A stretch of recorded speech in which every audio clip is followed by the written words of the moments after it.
who got out was my husband. Well, it can't be helped. I'll have to take you with us, by force. After saying that, my husband quickly picked up my niece and the baby, and in no time, carried them into the car.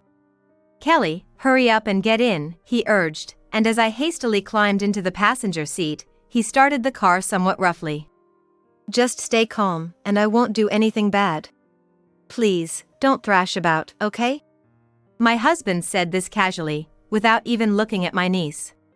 Meanwhile, my niece, perhaps because of my husband's stern demeanor or the shock of suddenly being brought into the car, was now quietly behaving, unlike her earlier commotion. However, she looked so pale as if she might pass out at any moment. My husband took us, along with my niece, to the hospital.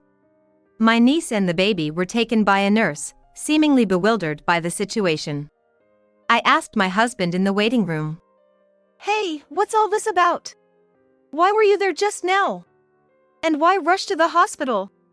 I asked, slightly protesting his forceful actions that seemed almost like a kidnapping, and he gave me a wry smile in response. It was pure coincidence that I was there. Just happened to pass by on my way back from work. I was curious about what you and Susan were arguing about, but more than that, I noticed Susan and the baby's faces were very pale. I just thought I had to get them to a warm place right away. My husband initially thought that any warm place would do, like our home, but he was shocked by the unusual lightness when he picked up my niece and the baby. He had a hunch that their paleness wasn't just from the cold, but perhaps they were also in poor health.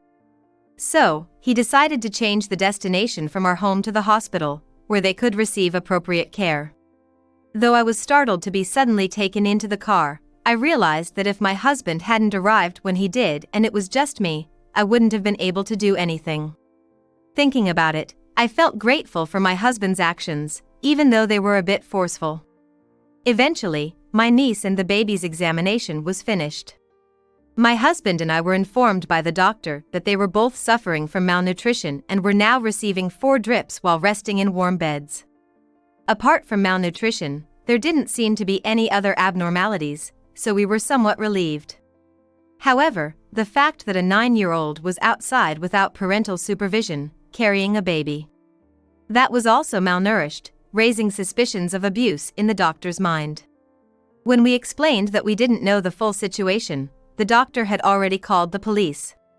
About 10 minutes after the 4 was finished and Susan woke up, we talked to her. Perhaps feeling settled in the hospital or reassured by being in a warm place, Susan was no longer in a state of complete refusal and was able to converse normally. According to Susan, her mom, my sister, was away on a trip with her friends. And my brother-in-law was absent on a business trip, as usual. During my sister's absence, she had left all the care of the baby to Susan, saying, "You take care of it." However, without any specific instructions, Susan had been taking care of the baby by imitating what she had seen her mom do. During that time, the baby's condition worsened, and it started crying in distress. Unable to calm the baby down, Susan decided to take the baby to the hospital. She used her only jacket to wrap the baby and set out for the hospital, despite the cold. It was during this journey that I found Susan.